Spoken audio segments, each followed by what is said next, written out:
David Carson, the billionaire owner of Skyline Airways, had always been a man of quiet power. From the outside, Skyline Airways seemed like any other successful airline: sleek planes soaring through the skies, efficient service, and a growing reputation for luxury travel. But David knew better.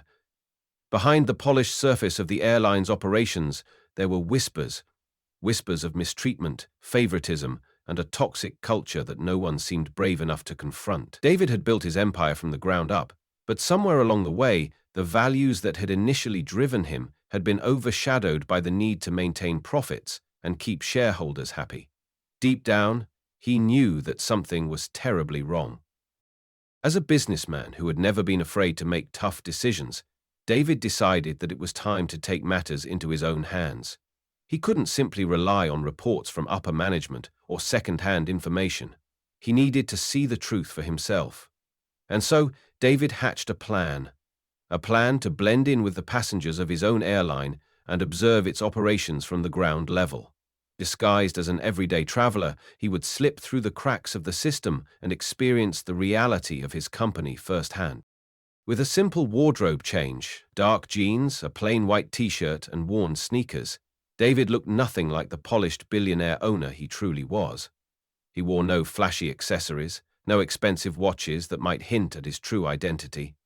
He was now just another passenger in the bustling crowd of JFK Airport.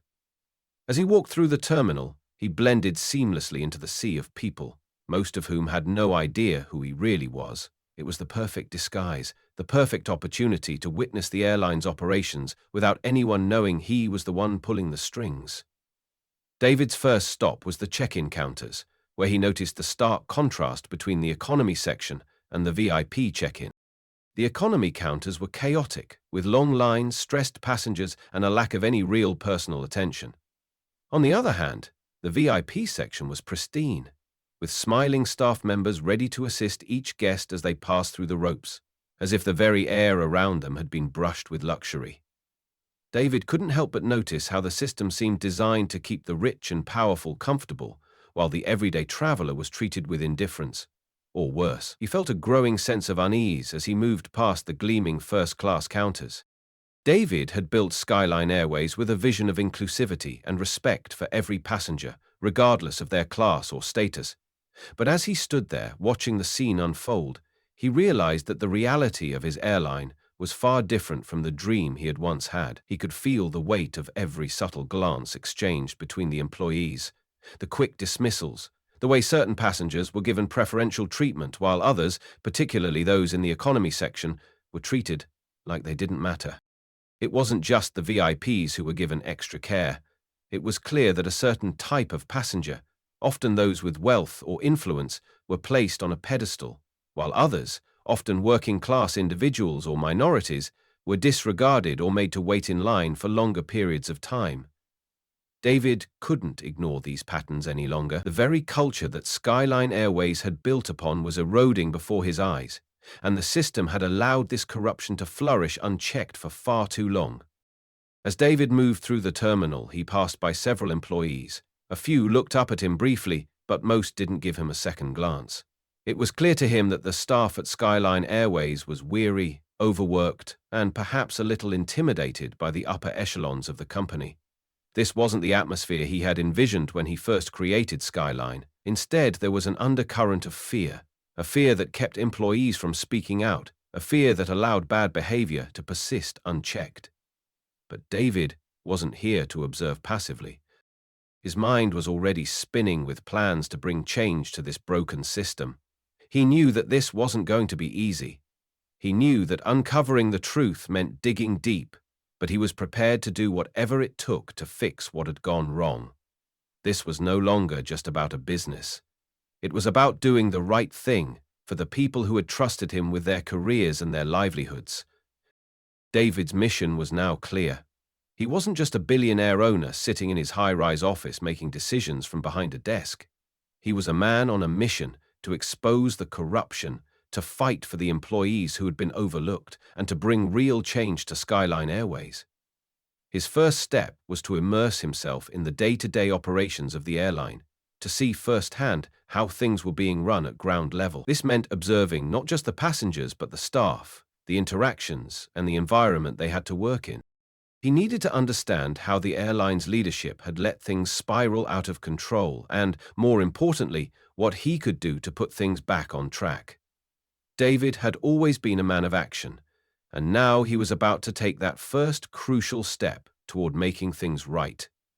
His journey had just begun, but already he could sense that it was going to be a battle unlike any he had fought before. The stakes were high, but David was ready to face whatever challenges lay ahead.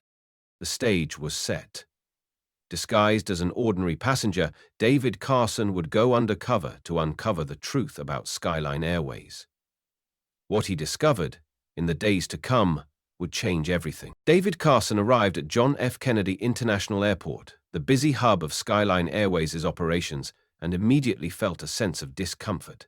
As he walked through the bustling terminal, his eyes were drawn to the stark differences between the economy class and VIP sections of the airport. The disparity was undeniable. The VIP counters gleamed with polished marble, offering passengers quick, courteous service from well-dressed attendants. The guests in the VIP area were treated like royalty, greeted with smiles, ushered through check-ins and given preferential treatment. It was a world away from the chaos unfolding at the economy counters. In the economy section, the atmosphere was tense and rushed. Long lines snaked around the check-in counters. Passengers were herded like cattle, their frustration palpable as they juggled bags and papers. A middle-aged woman, who was clearly struggling with a heavy suitcase, was given no assistance from the staff. Instead, a young agent snapped at her when she asked about her delayed flight, dismissing her concerns with a curt, "You'll have to wait." Nearby, a father with young children was being scolded for exceeding the baggage weight limit, even though his luggage was well within the required range. David watched, his jaw tightening. The employees seemed detached, indifferent to the passengers' discomfort, and the overworked staff looked as though they had long since lost any sense of empathy or care. The divide between the two sections couldn't have been more obvious, and David's suspicions grew stronger. The VIP passengers received nothing short of exceptional service, while the economy passengers were treated as an afterthought, their discomfort ignored and their needs dismissed. David's attention shifted to the faces of the people in line. He noticed that many of those waiting in the economy section were from minority groups, Black, Latino, and Asian passengers, and it seemed that they were being treated even more dismissively than others. A young Latino man was pulled aside for an additional check at the security checkpoint, despite having already cleared the metal detector without any issues. The staff at security barely even glanced at the man before giving him the once-over, and when he asked why, the guard responded with a vague, "It's company policy." David's heart sank. The disparity wasn't just in the services provided. It felt like a deeper, more insidious problem was taking root within the very core of his company. It was clear that the treatment of passengers was being influenced by more than just the class they were flying in. It was being affected by prejudice. As David continued to observe, he noticed other instances of mistreatment that made his blood boil. A black woman at the check-in counter was arguing with a staff member over her luggage, insisting that it met the weight requirements. The agent barely looked at her before dismissing her claim with a cold, "It's too heavy. You'll need to pay extra." The woman tried to explain, but her voice trembled with frustration, and the agent didn't seem to care. It was as if her voice didn't matter.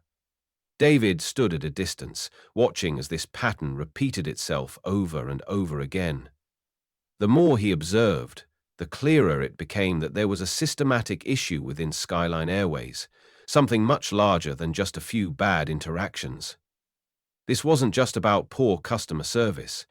It was about a company culture that had allowed bias and discrimination to take root and fester under the surface. David's mind began to race. He had always prided himself on creating a company where everyone, regardless of their background, was treated equally.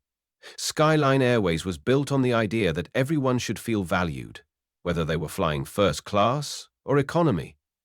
But what he was witnessing at JFK Airport was the complete opposite of that vision. There was a toxic culture at play, a culture that prioritized the comfort and convenience of the few while completely disregarding the needs and dignity of the many.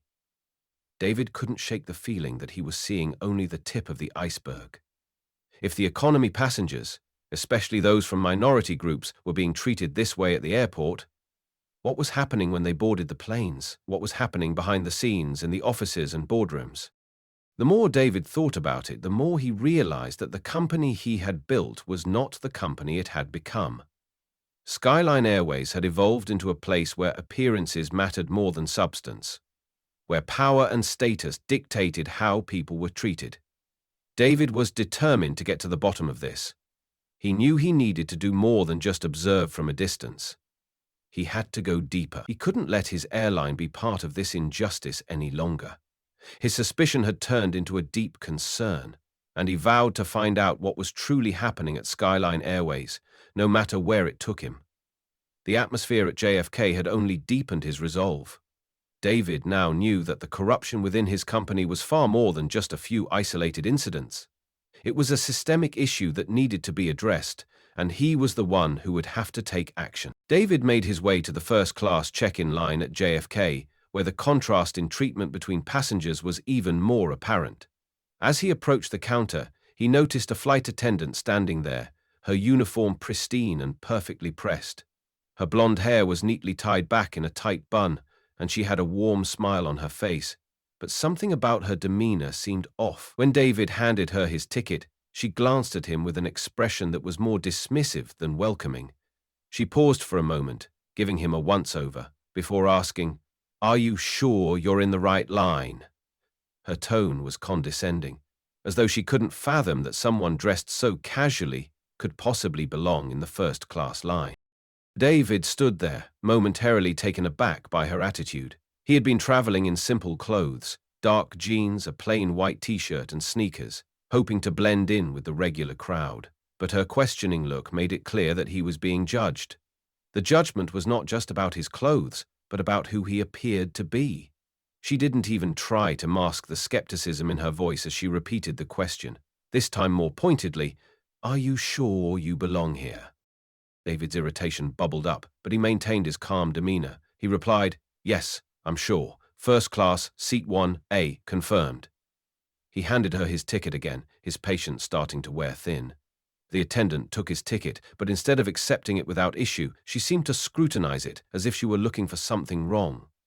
Her fingers typed deliberately slow across the keyboard, making David feel as though she was purposely delaying his check-in. Every tap of her nails on the keys felt like an accusation, as though she were judging him based on his appearance alone, not the actual ticket or his right to be there. After several minutes of waiting in silence, the flight attendant picked up the phone to call a supervisor, her voice barely above a murmur. The call was intentionally loud enough for the other passengers in line to hear, and David couldn't help but notice the way her eyes flicked over him, scanning him up and down. She was treating him like an imposter, a low-class traveler who didn't belong in a place where important people were supposed to be. Her actions were subtle but clear. She saw him as an outsider, unworthy of the privileges that first-class passengers were entitled to. David felt the sting of her condescension. But it wasn't just the behavior of one flight attendant that bothered him. It was the realization that her actions were indicative of something much deeper within Skyline Airways. As the supervisor, Robert, arrived to check the ticket, David began to feel a growing unease. The flight attendant explained the situation to him in a low voice, pointing out David's casual attire. Robert, dressed in an expensive suit, gave David a brief glance, his eyes taking in the same judgmental look that had been cast by Claire. He nodded curtly and gestured for the check-in process to continue without offering an apology or explanation for the delay. The supervisor's indifference only confirmed what David was beginning to suspect. This wasn't just a case of one rude employee. The entire culture of the airline was designed to value appearances over respect, to treat people based on their status, not their rights or their dignity. David's suspicions deepened as the interaction unfolded. Claire, the flight attendant, had judged him solely based on his appearance, and the supervisor's quick acceptance of her judgment showed that this was not an isolated incident. It was a behavior that was not only tolerated, but likely encouraged within the company. He realized that what he had experienced wasn't just about a single interaction between a flight attendant and a passenger. It was reflective of a much larger issue within Skyline Airways. There was a deep-seated bias that ran through the very core of the company, one that valued the right kind of passengers, those who could fit a certain mold, over everyone else. David now understood that this prejudice wasn't isolated to a few employees. It was part of the company's culture. The way passengers were treated, the way employees were trained to serve only those who fit a specific image. This wasn't just poor customer service. It was systemic discrimination that ran throughout the airline. As David walked away from the counter, his mind raced with frustration. He had always believed that Skyline Airways was about making people feel valued, regardless of their background, but what he had just witnessed was the complete opposite. It wasn't just about creating an environment of comfort and exclusivity. It was about creating an environment where only certain people mattered. This realization hit David hard. His suspicion had been confirmed. Skyline Airways was not the company he had built, and it was time for him to do something about it. This encounter with Claire Anderson, the flight attendant, had made it clear that the problem was much bigger than he had initially thought. It wasn't just poor customer service. It was a reflection of the values, or lack thereof, that had taken hold of his airline. David knew that he needed to dig deeper to uncover what was happening within his company. His mission had shifted from one of simple observation to one of action. It was time to confront the underlying issues at Skyline Airways, before it was too late. David's frustration had barely settled when he was directed to speak with James Taylor, the operations manager at JFK. After the awkward encounter at the check-in counter, David knew that addressing the larger issues within Skyline Airways was necessary. James was the first step in his plan to uncover the truth behind the company's internal culture. As he approached James's office, David couldn't shake the feeling that this meeting was going to be more telling than he initially expected. When David entered the office, James was sitting behind a sleek, modern desk, reviewing a few documents.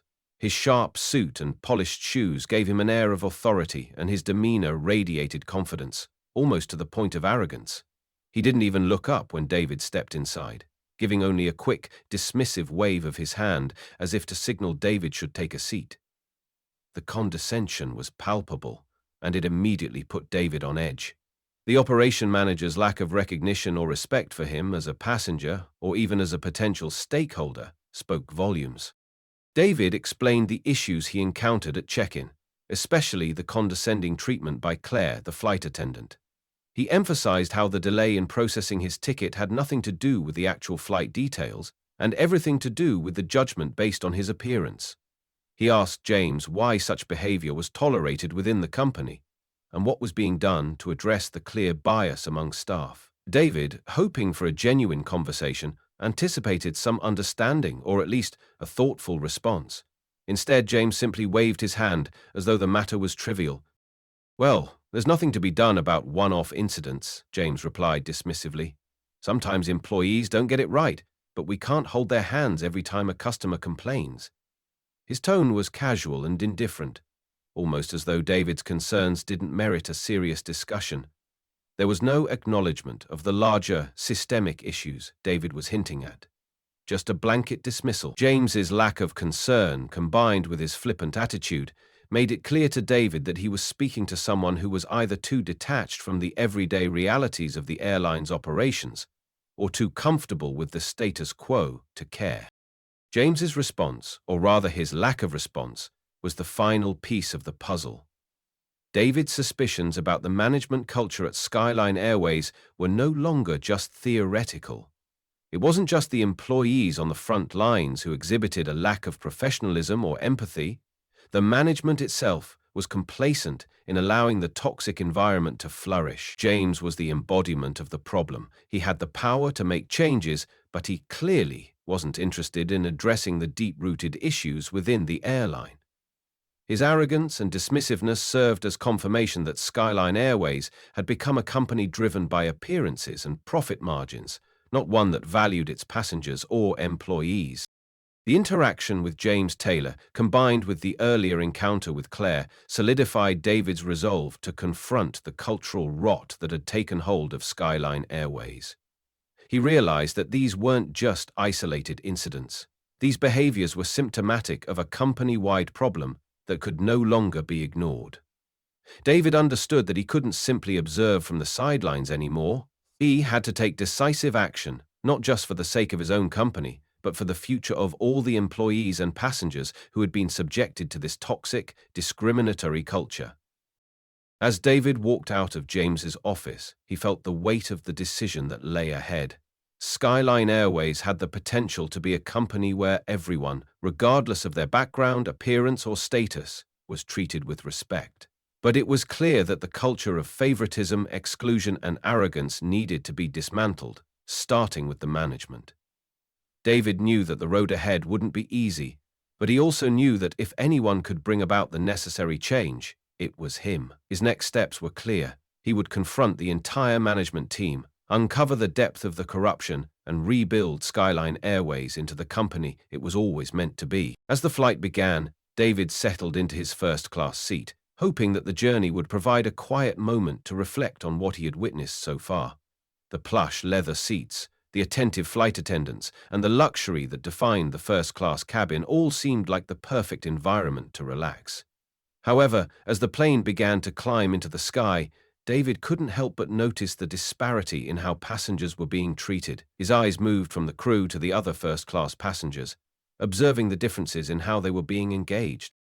It didn't take long for David to notice that some passengers were treated with an almost exaggerated level of warmth, while others, like himself, were barely acknowledged. Claire, the flight attendant from earlier, was circulating the cabin, her demeanor completely transformed. For some passengers, her smile was wide and genuine, her voice dripping with courtesy and attentiveness. She leaned down to ask about their preferences, her tone sweet, engaging, and eager to make them feel special. But as her eyes landed on David, her expression shifted. The smile faded into a polite mask, and her interactions with him became perfunctory. She spoke to him with a clipped tone, her words polite, but lacking the warmth she offered to the other passengers. David watched in silence, feeling the sting of her coldness. It wasn't just her tone that was dismissive. It was her entire body language. Her posture became more rigid, and the once cheerful attitude she'd displayed for others now seemed strained and hollow.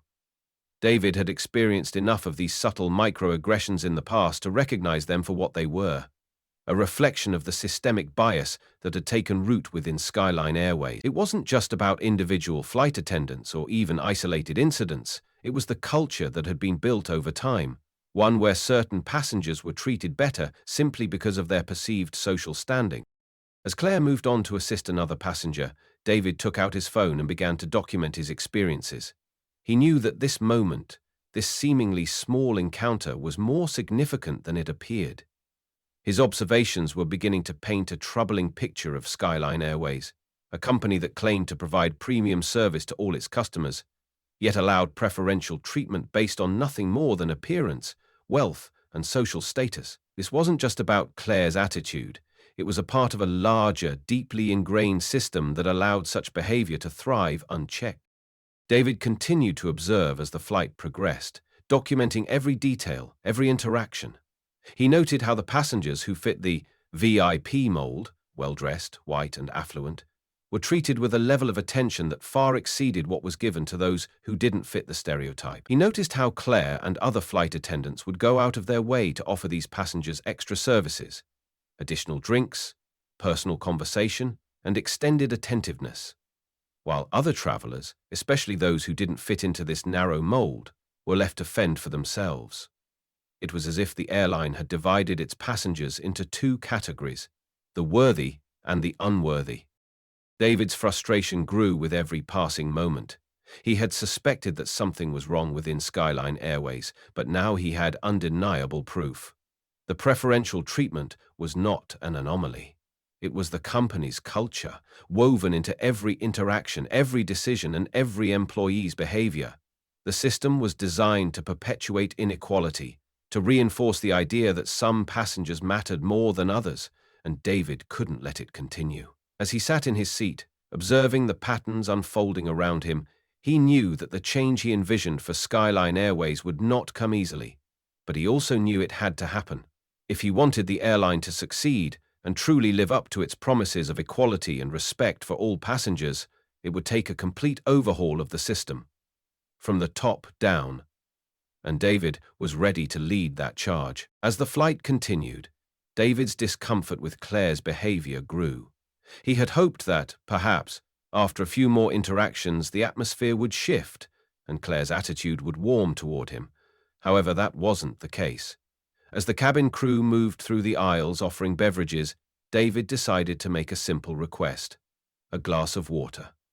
He had been patient, observing and documenting what he saw. Now, it seemed like a small enough request to gauge Claire's treatment of him against the service she provided to others.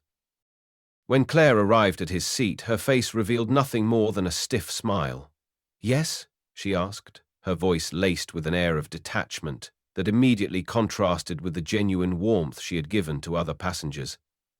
David asked for the water, and she nodded briefly, her movements mechanical as she turned away from him without a second thought.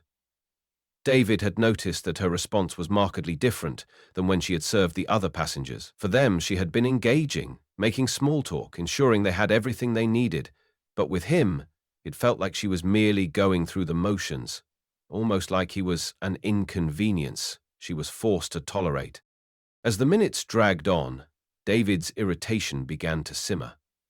The flight attendants had been working efficiently, but Claire's lack of attention to him stood out starkly. After several minutes, he noticed that she had served a passenger across the aisle, asking if he needed anything else, offering extra snacks and drinks, and even laughing at something the passenger had said. Meanwhile, David was still waiting for his glass of water. When Claire finally returned, she placed the glass in front of him with a silent, barely perceptible sigh, offering no further acknowledgement. The lack of care was jarring. David had seen enough. He noted the stark contrast in Claire's behavior toward him and the other passengers, how she smiled at some, laughed with others, and provided attentive service, while he had been met with nothing more than a cursory exchange. It wasn't just a minor oversight. It was a reflection of a broader issue that had become evident during the flight. Claire's dismissive behavior wasn't an isolated incident. It was a symptom of something much more profound, a systemic problem within Skyline Airways, one that divided passengers based on wealth, appearance, and status, and treated those who didn't fit the mold with indifference or disdain. This behavior, while seemingly small, was telling. It was a stark reminder of the deeply ingrained biases in the company culture, where the elite were treated with deference, and everyone else, especially those who didn't fit the right mold, were treated with neglect. David had seen these patterns throughout the flight, from Claire's attitudes to the treatment of passengers at the check-in counters and security. It was clear that this wasn't just a problem with individual employees. It was a pervasive culture that had been allowed to thrive unchecked. David's frustration grew as he realized that these behaviors weren't just unfortunate outliers. They were indicative of a much larger corporate culture problem within Skyline Airways. This wasn't just about Claire. It was about an entire system that prioritized appearances, status, and wealth over human dignity and equality, and this was a problem David could no longer ignore. As the flight continued, David found himself reflecting on the stark contrast between Claire's behavior and the interactions he observed with other flight attendants. It was a few hours into the flight when Sophie Parker, another flight attendant, approached David's seat. Unlike Claire, Sophie greeted him with a genuine smile, her voice warm and welcoming. "Good afternoon, sir. Is there anything I can get for you?" she asked, her tone sincere and attentive. David, who had been feeling increasingly frustrated with the lack of service, found a moment of relief in Sophie's professionalism. She wasn't just doing her job. She seemed to genuinely care about her passengers' comfort, something he hadn't experienced much during the flight. David's attention shifted to Sophie as she moved around the cabin, offering drinks and snacks, ensuring each passenger felt seen and valued. Her actions were thoughtful, and she made a point to engage with everyone, regardless of their apparent status. Unlike Claire, who had been quick to dismiss him, Sophie's service was warm and thorough. She took the time to check on passengers regularly, ask if they needed anything else, and ensure that their needs were met. David began to wonder why there was such a discrepancy in the service provided by the staff. Later in the flight, Sophie came by once more to check on David, this time offering him a refill on his drink. As she did, David seized the opportunity to strike up a conversation with her. "I have to say, your service has been exceptional," he remarked, trying to keep the tone casual. Sophie's face brightened, and she smiled. "Thank you, sir. It's just what I do," she said, modestly. But David could sense that there was more beneath her words, and he decided to ask a more direct question. "I've noticed the atmosphere on board. There seems to be a divide in how some passengers are treated. Is that something you've noticed too?" Sophie's smile faded slightly, and she lowered her voice. "You're not wrong," she said quietly. "I've been with Skyline for a few years now, and I've seen things change. When I first started, it felt like a company that cared about its people. But lately, especially under James Taylor's management, it's become more about appearances than anything else." Sophie glanced around briefly, as if ensuring no one was listening, before continuing. "There's a lot of pressure from the top to maintain a certain image. It doesn't matter who you are or what you've done. If you don't fit their mold, you're treated differently. And honestly, it's toxic. It wears you down after a while." David listened intently, taking in her words. Sophie's honesty about the company's culture and the toxic environment created by the leadership was eye-opening. It was rare to find someone willing to speak out, especially given the fear and tension that seemed to permeate the airline.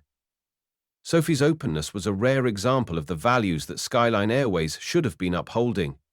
Values like kindness, respect, and genuine customer care. It made David realize that despite the negative experiences he had witnessed, there were still people within the company who cared deeply about doing the right thing. Sophie's words confirmed what David had begun to suspect. The problems within Skyline weren't just the result of a few bad apples. They were systemic, deeply rooted in the leadership and the culture that had been cultivated under James Taylor's management. Sophie wasn't the only one struggling under the weight of this toxic culture, but she was one of the few who had managed to maintain her integrity. Her bravery in speaking up about the issues gave David the insight he needed to move forward. This wasn't just a problem of poor customer service. It was a deeply ingrained issue that required a change from the top down. David's mission was no longer just about observing.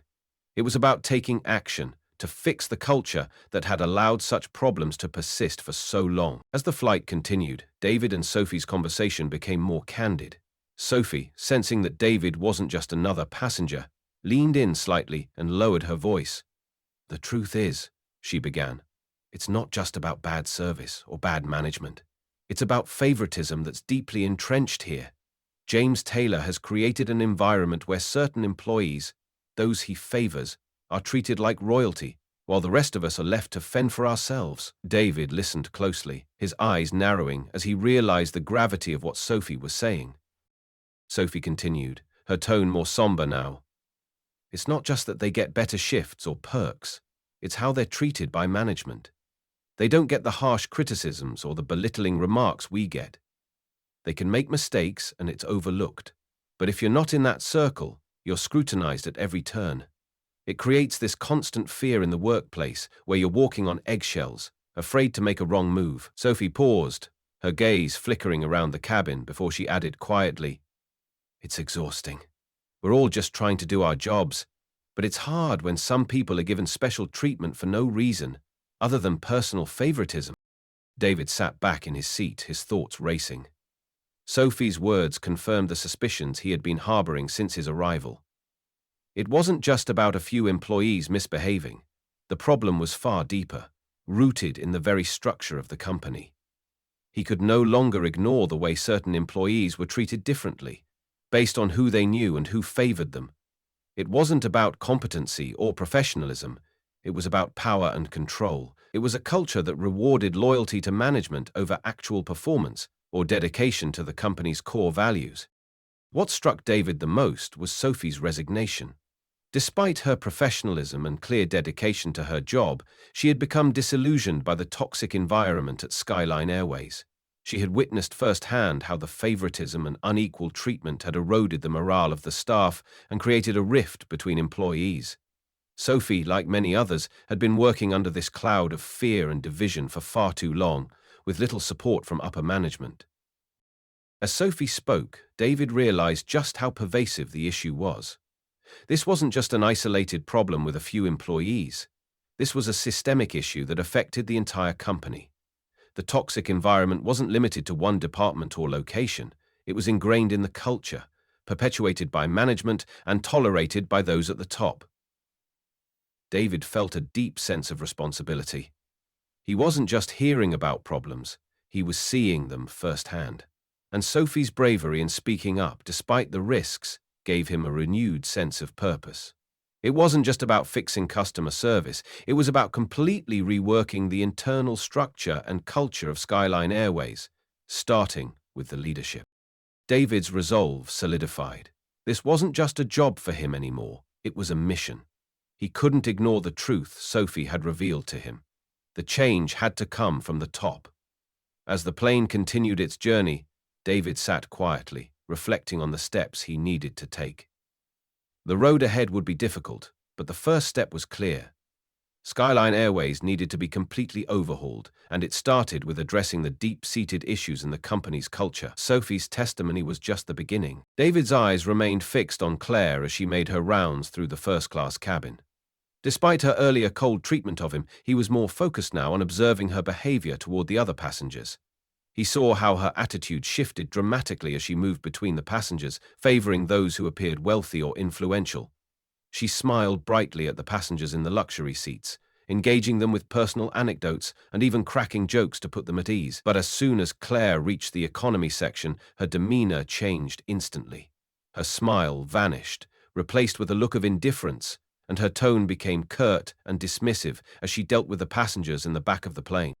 David couldn't help but notice how Claire seemed to look down on those in economy class. It wasn't just about poor service. It was about how she seemed to view certain passengers as less worthy of her attention. A middle-aged couple, trying to juggle their children and carry on luggage, received nothing more than a brief nod and a barely audible "excuse me please" as Claire rushed past them. Meanwhile, a solo businessman in first class had barely finished giving his drink order when Claire was already offering him a complimentary snack, her attention fully focused on him, as if he were the only person in the cabin. David's stomach churned as he realized how deeply this behavior was rooted in the company's culture. Claire wasn't just treating people differently based on their social status, she was embodying a mindset that had been cultivated by the airline's management. It was clear that the leadership at Skyline Airways didn't value all customers equally. Appearances were everything. The company's priorities seemed to be satisfying those who fit a specific mold of wealth and status, while the rest were left to feel invisible, unimportant. Claire's behavior wasn't an anomaly. It was a reflection of a systemic issue that ran throughout the entire company. It wasn't just poor service, it was the culture of Skyline Airways, and it needed to change. David felt a rising sense of frustration. He had witnessed enough to know that this problem wasn't going to go away on its own. It wasn't just about Claire or even the employees who were impacted by the toxic culture. It was about the passengers, too. The people who trusted Skyline Airways to provide a high-quality experience, regardless of their income or status, were being disregarded. The disparity between how first-class passengers and economy-class passengers were treated was more than just an oversight. It was a deliberate choice made by the airline's management. This wasn't about customer service anymore. This was about respect. David's resolve grew stronger with each passing moment. He was no longer just a bystander to the dysfunction within his company. He had to act, and he had to do it soon. He couldn't stand by and watch as passengers continued to suffer from the systemic prejudice that was being allowed to thrive under his watch. Claire's authority was being misused, and it wasn't just her actions that were to blame. The culture she was perpetuating was a direct result of the leadership at Skyline Airways. David knew he had to confront this issue head-on and start rebuilding the company's values from the ground up. He made a mental note to document Claire's treatment of passengers and to start speaking with employees like Sophie, who had already given him valuable insights into the way things worked behind the scenes. The culture of favoritism, elitism, and disrespect had to end. David was ready to challenge it, to tear down the walls of pretense and rebuild an airline that treated all passengers with the dignity they deserved. It wouldn't be easy, but David knew it was the only way forward. He was determined to confront not just the individuals who were causing harm, but the entire system that allowed this kind of behavior to thrive unchecked. The future of Skyline Airways depended on it. David sat back in his first-class seat, his mind racing with a mixture of frustration and resolve. As the plane began its descent into Los Angeles, he couldn't help but replay the events of the past few hours in his mind. He had seen enough. The actions of Claire, the preferential treatment for the wealthy passengers, and the dismissive attitude toward the economy class had all pointed to a deeper issue within Skyline Airways. It wasn't just the individual instances of bad service. It was the underlying culture that allowed such behavior to fester. David realized that if he didn't act now, nothing would change. Frustration was quickly turning into determination. He couldn't just sit by any longer watching his company spiral into a place where favoritism, elitism, and prejudice ruled. He had built Skyline Airways to be a company that provided top-tier service to all passengers, not just the ones who could afford to sit in first class. David knew that if he didn't take control, the values he had fought so hard to instill in the company would be completely undermined. It was time to step up. He began making plans. First, he would gather evidence of the systematic mistreatment of employees and passengers. He couldn't rely on just his observations. He needed concrete proof that this was a widespread issue.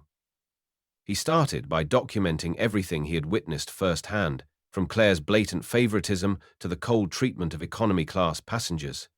He needed to dig deeper, though.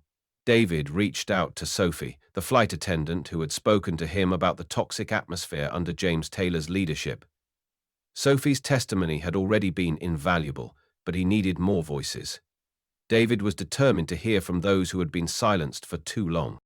The more David thought about it, the more he realized that the problem wasn't just with a few rogue employees like Claire. It was the leadership at Skyline Airways that had cultivated this toxic environment. It was James Taylor, the operations manager, whose favoritism and arrogance had created a breeding ground for the kind of prejudice and unethical practices David had witnessed. James's dismissive behavior toward David had been the final straw. If David was going to make a real change, he needed to start with confronting the leadership. James Taylor, specifically. He knew it wouldn't be easy. James had built a network of loyal followers, and challenging him could risk everything David had worked for. But David also knew that sometimes the hardest battles were the most necessary. With his mind made up, David set his plan in motion. He would gather all the evidence he needed, speak to more employees, and then, when the time was right, confront James directly. David wasn't going to let this slide anymore. He wasn't just a bystander in his company. He was the owner, and it was time for him to take responsibility for the culture he had allowed to thrive under his watch. He would take action, no matter the cost. The future of Skyline Airways depended on it. David sat at his desk late one evening, his fingers hovering over the keyboard as he reviewed the financial documents he had managed to gather. The numbers were troubling. Vendor contracts, which seemed ordinary on the surface, revealed discrepancies that couldn't be ignored. It wasn't just about inflated costs for services. There were payments to third-party vendors with no clear business purpose. The more David scrutinized the financial records, the more he saw a pattern, suspicious payments that seemed designed to line the pockets of certain individuals within the company. His heart sank as the realization began to settle in. This wasn't just poor management, it was outright corruption, and it was being sanctioned at the highest levels of Skyline Airways. David had always prided himself on the integrity of Skyline Airways. It was a company he had built from the ground up, and he had worked tirelessly to create an airline that was as efficient as it was customer-focused. But now, as he sat with these records in front of him, he couldn't ignore the reality that his company had become a breeding ground for greed and corruption. He could see the manipulation clearly now. James Taylor's influence had stretched far beyond just the employees. It had infected the company's financial operations as well. He needed to dig deeper, and for that, he needed help. Sophie had already proved to be an invaluable ally, and David knew that with her help, he could uncover the full extent of the corruption that was poisoning Skyline Airways. The next morning, David called Sophie into his office. He could see the concern in her eyes as she walked in, but David had no time to mince words. He laid out the financial records in front of her, highlighting the discrepancies he had found. Sophie's expression darkened as she flipped through the pages. "This is more than I expected," she said softly, "and it goes deeper than just mismanagement. James has been orchestrating these deals with vendors, funneling money into the pockets of his allies. It's all been covered up so well that no one ever questioned it." Sophie's voice was tinged with frustration, but there was something else, an underlying sense of betrayal. She had worked under James for years, and seeing the scope of his deceit was painful. David knew that Sophie's testimony would be crucial in bringing the truth to light.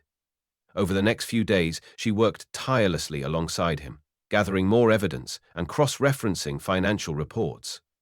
As they worked, Sophie revealed just how widespread the corruption was. She uncovered contracts with vendors who had no track record, suppliers who were charging exorbitant fees for services that weren't even being rendered, and suspicious wire transfers to accounts that were impossible to trace. With each new discovery, the depth of James's misconduct became more apparent. What had once seemed like a series of isolated incidents now appeared to be part of a larger, carefully constructed scheme designed to enrich a select few at the expense of the airline and its passengers. The more David uncovered, the more disgusted he became.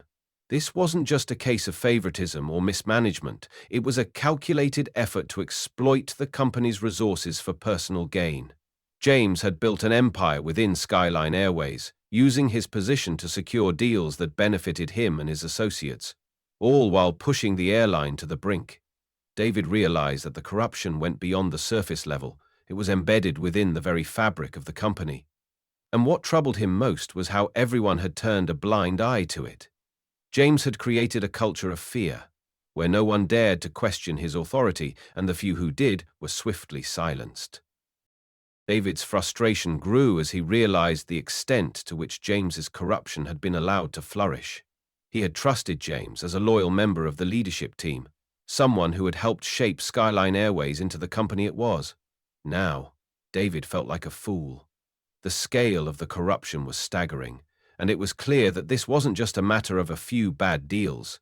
It was systemic. The entire leadership structure under James's management had been complicit, enabling him to continue his practices without oversight. David felt the weight of responsibility pressing down on him.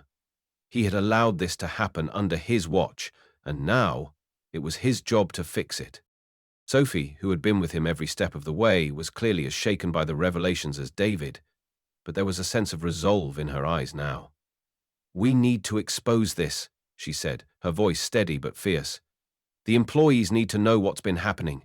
The customers need to know. And James? He needs to be held accountable for everything he's done."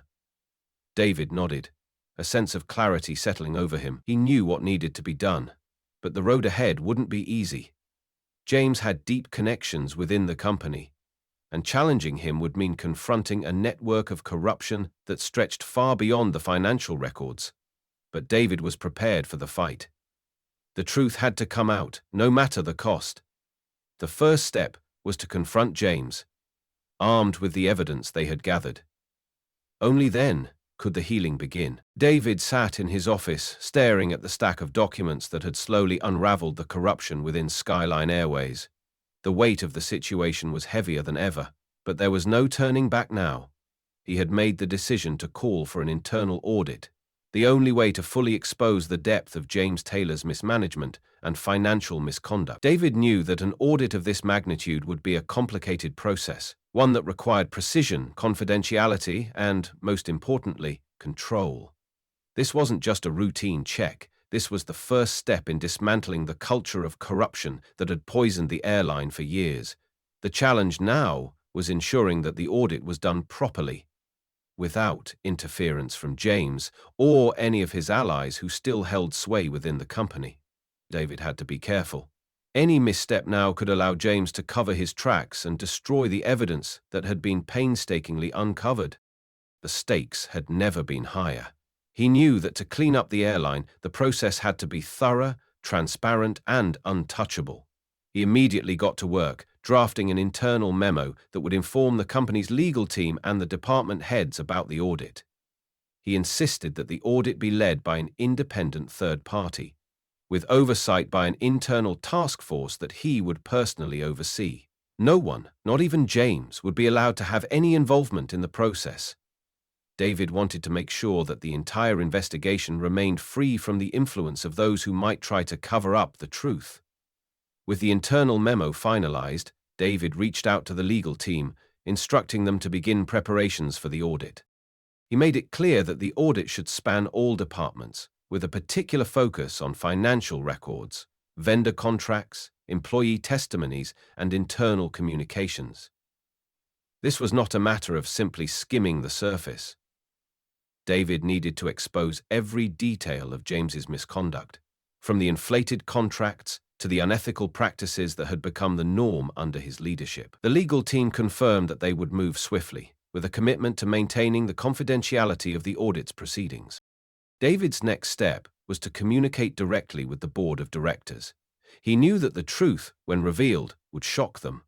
They had been complicit in allowing James to run roughshod over the company's values, and now they would have to face the reality of what their lack of oversight had allowed to happen. David began preparing his presentation, which would detail everything that had been uncovered: the financial discrepancies, the favoritism, the mistreatment of employees, and, most disturbingly, the systemic corruption that had flourished unchecked for so long. He knew that it wouldn't be easy, but he was prepared to confront the board with hard evidence. The time had come to take decisive action and expose the full extent of what had been allowed to happen under James's watch.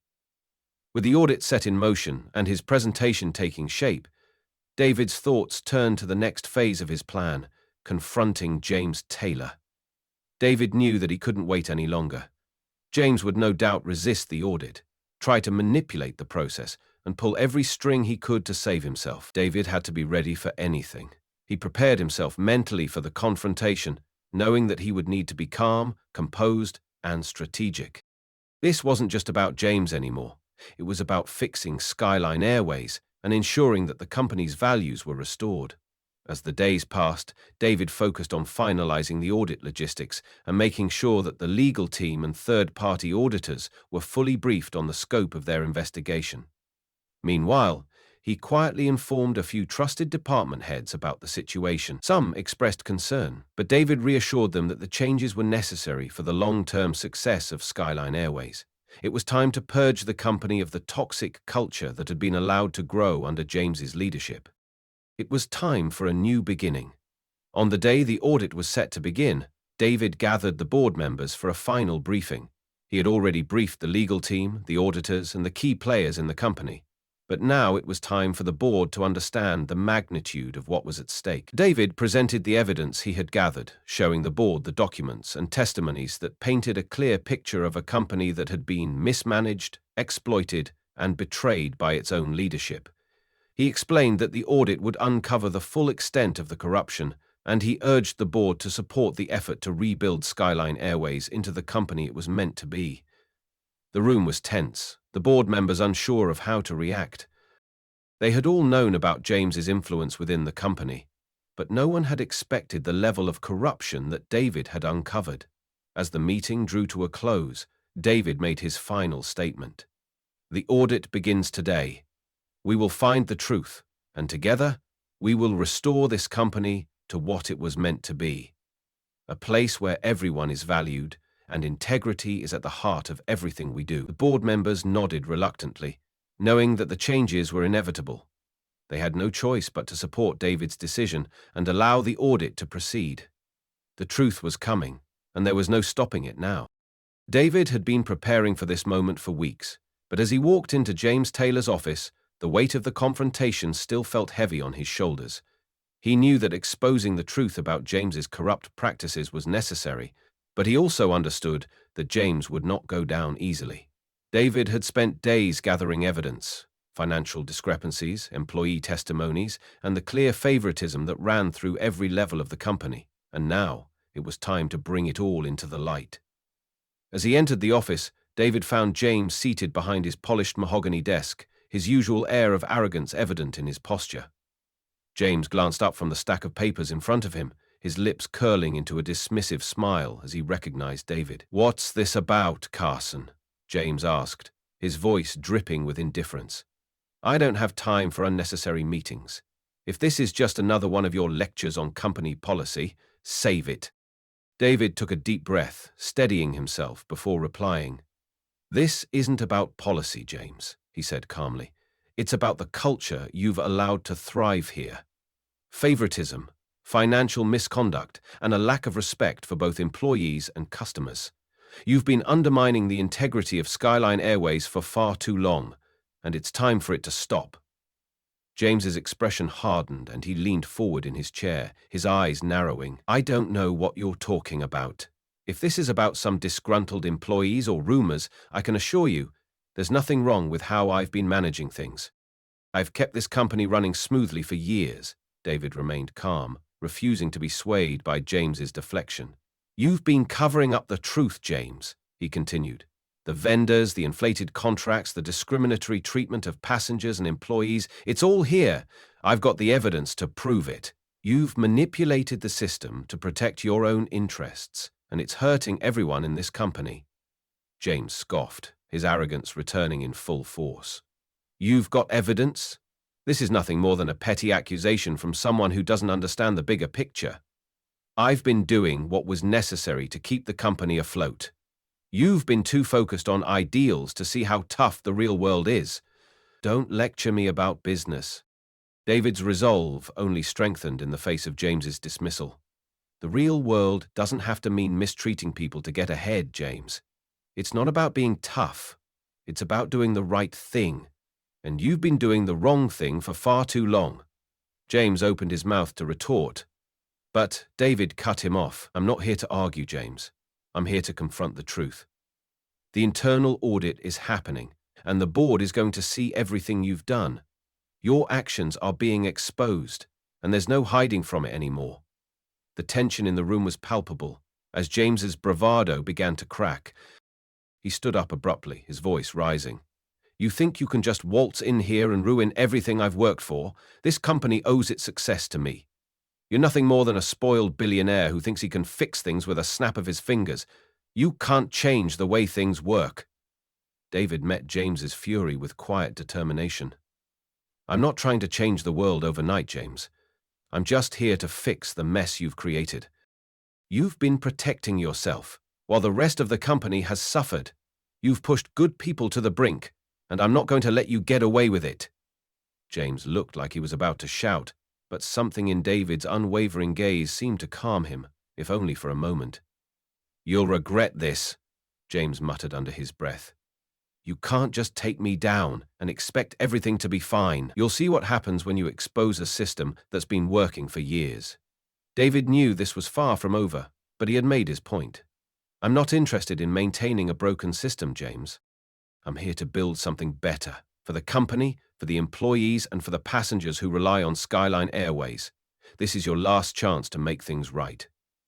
As David turned to leave the office, James's voice followed him, a mix of anger and desperation in his tone. "You'll regret this, Carson. Mark my words." David didn't look back. He had made his decision, and now there was no turning back. He was going to expose the truth no matter what. He walked out of the office, the weight of the confrontation lingering, but his resolve solidified. The battle for Skyline Airways had only just begun. The tension in James's office had been building, but nothing could have prepared him for the moment David was about to drop the bombshell. After a tense silence followed by James's last words of defiance, David took a step forward, his expression resolute. "James, there's one thing you're not aware of," he said, his voice calm but heavy with meaning. James, still seething, glared at him.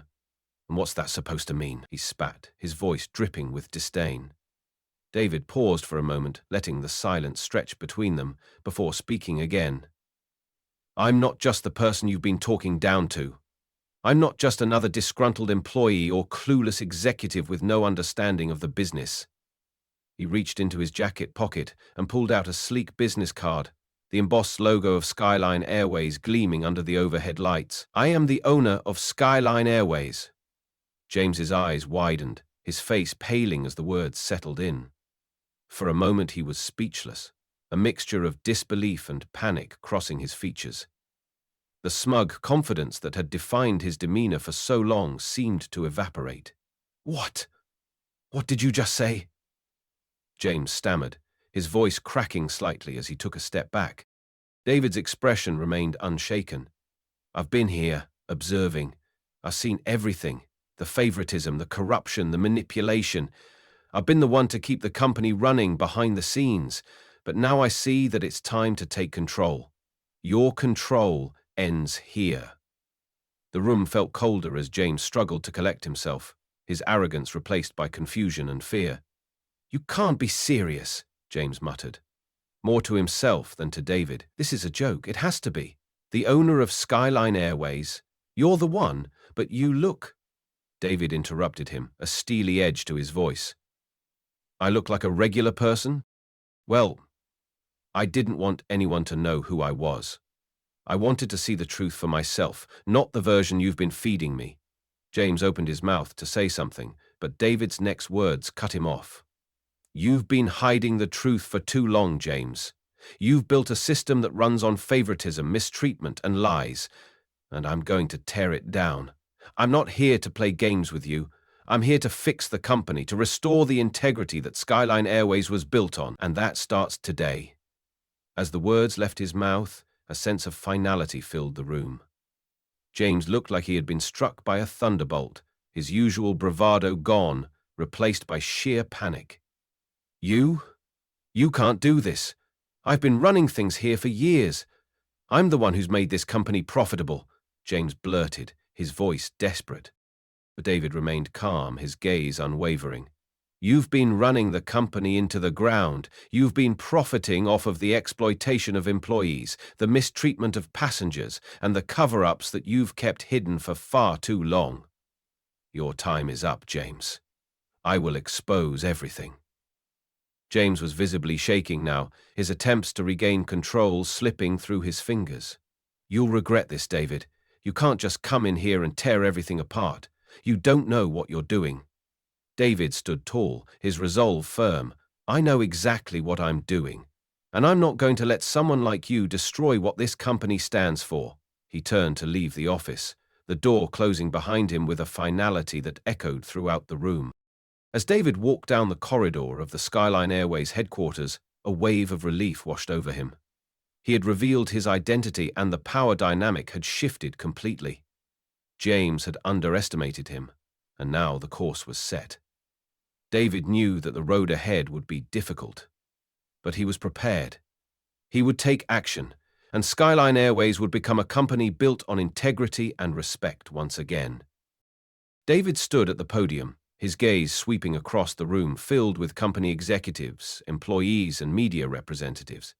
The atmosphere was charged with anticipation, the air thick with curiosity about the fate of Skyline Airways.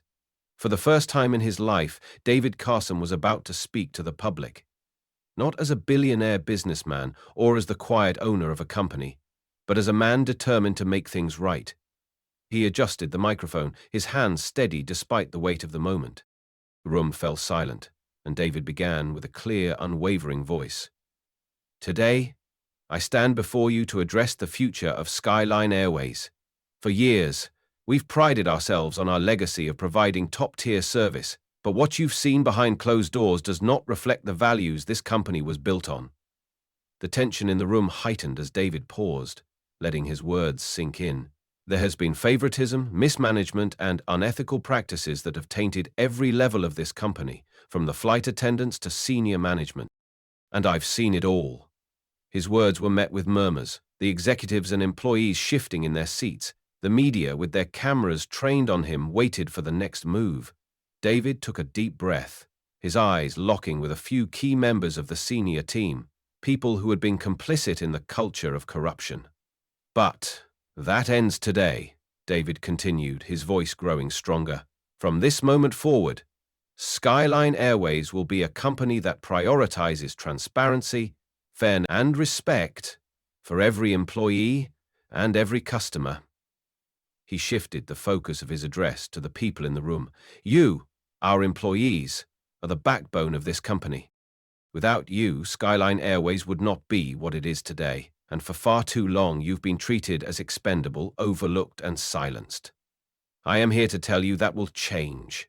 He paused to allow the weight of his words to settle, his gaze sweeping across the faces of the employees, some visibly moved, others unsure. "We will rebuild.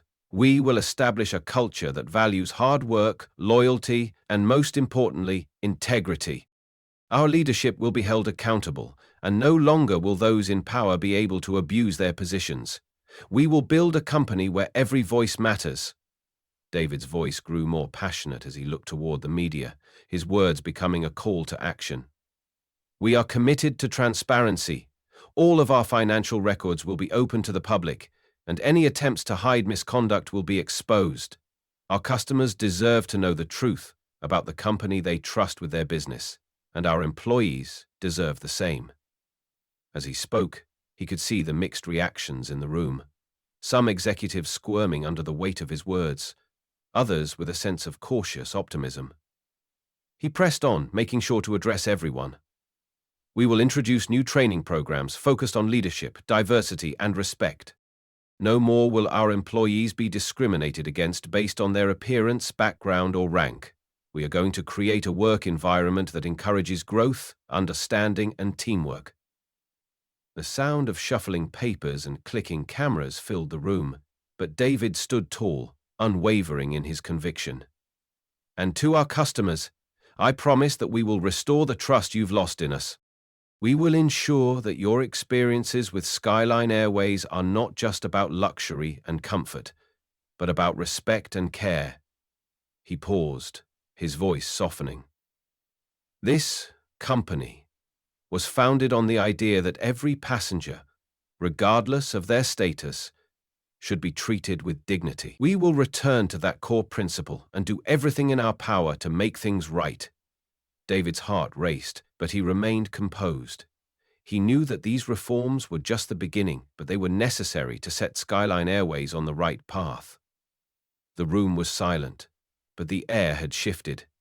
The power had changed hands, and David Carson was no longer the silent observer. He was now the leader, determined to restore his company's integrity. As he wrapped up his speech, he looked one last time at the crowd before speaking his final words. "Skyline Airways will be a place where we lift each other up, not tear each other down.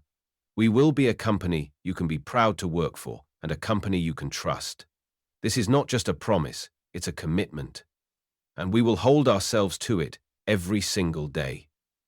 With those final words, David stepped back from the podium. The silence that followed was electric, charged with anticipation for the future of Skyline Airways.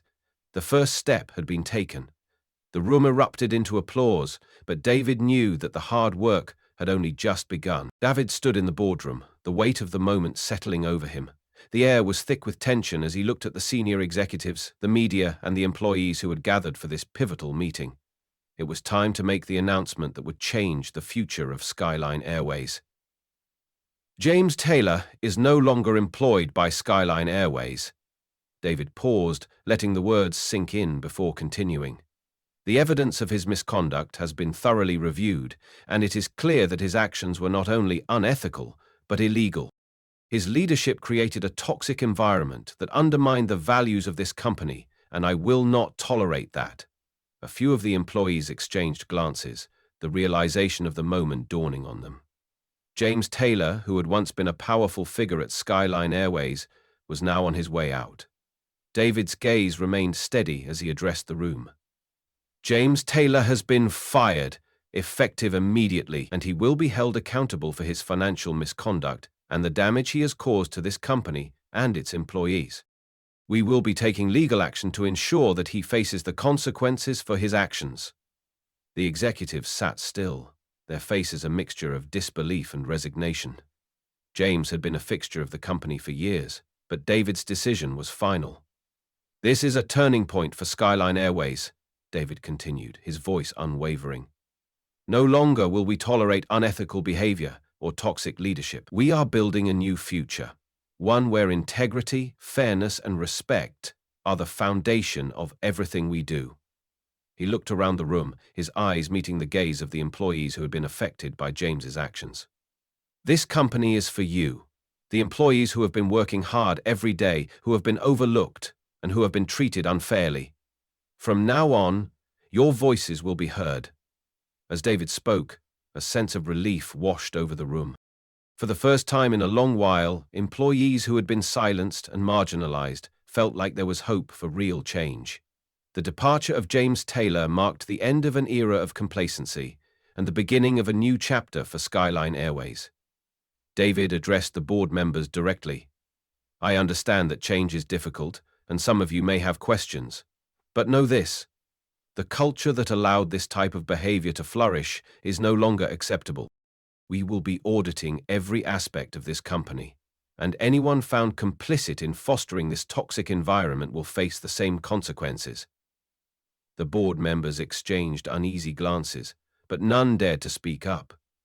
David's resolve was absolute. The future of Skyline Airways will be built on transparency, accountability, and respect for all. We will restore trust with our employees and customers, and we will hold ourselves to the highest standards. With those final words, David dismissed the meeting. As the room began to empty, employees approached him, offering their thanks and support. It was clear that, while the road ahead would be challenging, the foundation for a new Skyline Airways had been laid. The removal of James Taylor was only the first step, but it was a crucial one. As David walked out of the boardroom, he knew that the hard work of rebuilding the company had only just begun. But now, with the support of the employees and a renewed commitment to integrity, he was confident that Skyline Airways would rise from the ashes of its past and become a company that truly stood for fairness and respect. David sat in his office, looking out at the skyline of the city below, the weight of the decisions he had made heavy on his shoulders.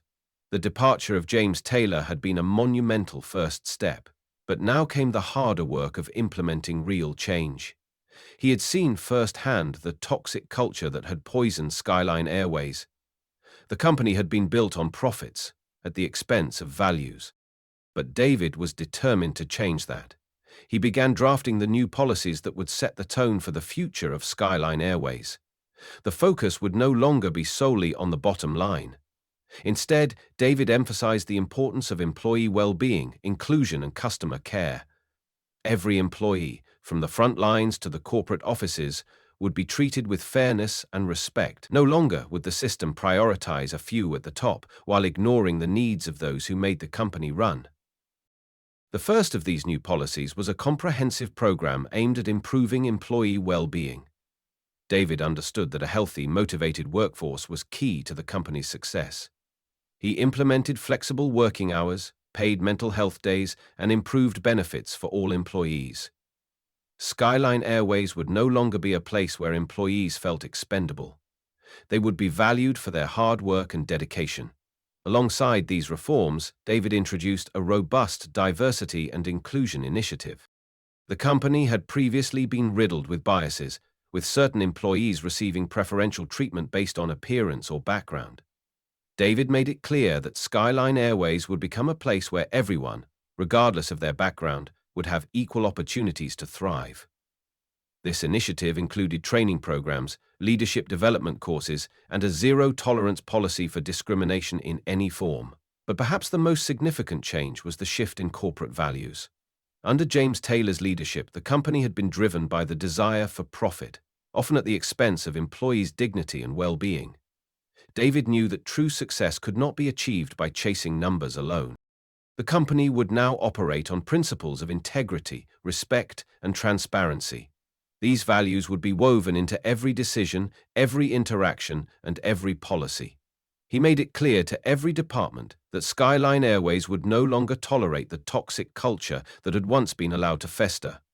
The focus would now be on creating a work environment where employees could feel safe, respected, and proud of the company they worked for. David also established a new customer care initiative, ensuring that every passenger's experience reflected the company's new values. The focus was on genuine service, not just appearances.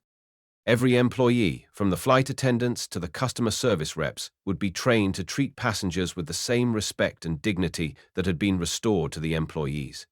David's vision for the company was clear.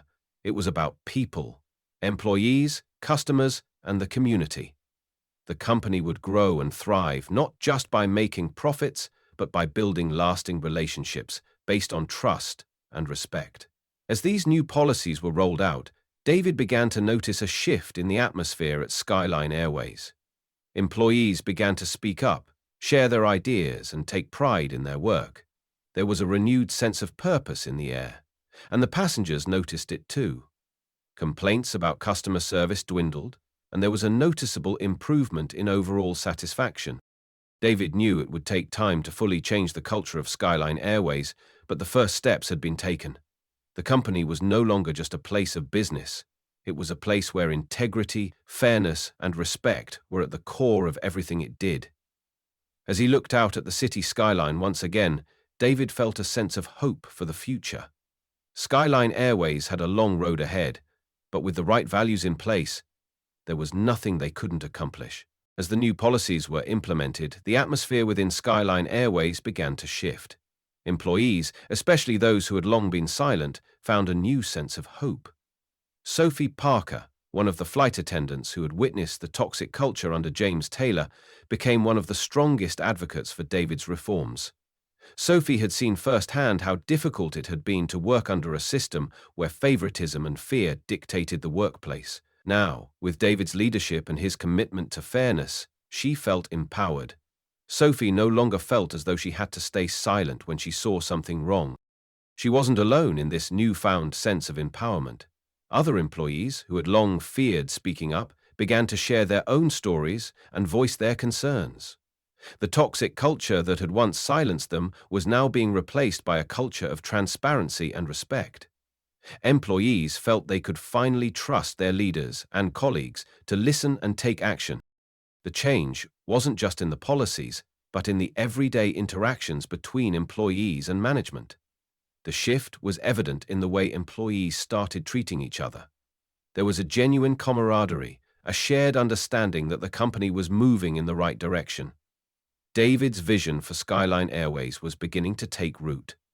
The focus on treating every employee with respect and fairness was creating an environment where people felt valued regardless of their position. This was a company that was not just about profits anymore. It was about people. Employees like Sophie saw this change as a positive and necessary step, not just for the company, but for the future of the airline industry as a whole. They believed in David's mission to create a culture where people came first. With a newfound confidence, employees began to speak out when they saw injustice or felt disrespected. The company's leaders, David at the forefront, were committed to creating a space where every voice could be heard and every individual could thrive. The results were palpable. Employee morale rose, and productivity followed suit. Customers began to notice the difference too. The shift in the company's culture was visible in the level of customer service, and complaints dropped dramatically. The once toxic environment at Skyline Airways was transforming into one that fostered growth, innovation, and mutual respect. As David walked through the terminals or spoke with employees, he could feel the change in the air. He wasn't just leading a company. He was leading a movement to redefine what it meant to run a business with integrity. With the support of employees like Sophie and the commitment of those who had seen the transformation firsthand, David felt more confident than ever that Skyline Airways was on the right path. The journey was far from over, but as the culture continued to evolve, the future of Skyline Airways looked brighter than ever. Under David's leadership, Skyline Airways entered a new and transformative chapter. The company, once known for its internal corruption and toxic culture, now stood as a beacon of corporate responsibility, equity, and inclusion. David's commitment to rebuilding the airline had not only changed the way the company operated internally, but also set a new standard in the aviation industry. As David looked around, he saw a company that had evolved beyond just profits. Skyline Airways was now driven by a deeper purpose, one that valued integrity and respect above all else. Employees, from the frontline workers to the management team, felt a renewed sense of purpose. They knew that the company they worked for no longer viewed them as expendable resources, but as vital contributors to its success. The shift in corporate culture became evident in every interaction, whether it was between an employee and a customer or between managers and staff members. No longer was there a divide between VIPs and those in economy class. Everyone was treated with the same level of respect and care, regardless of their status. Skyline Airways began to be seen as a model in the industry, a company that demonstrated how commitment to equity, diversity, and inclusion could lead to greater employee satisfaction, higher productivity, and more loyal customers. The company's reputation began to soar, not just because of its customer service, but because of the values it upheld. As David watched his vision unfold, he knew that the journey was far from complete.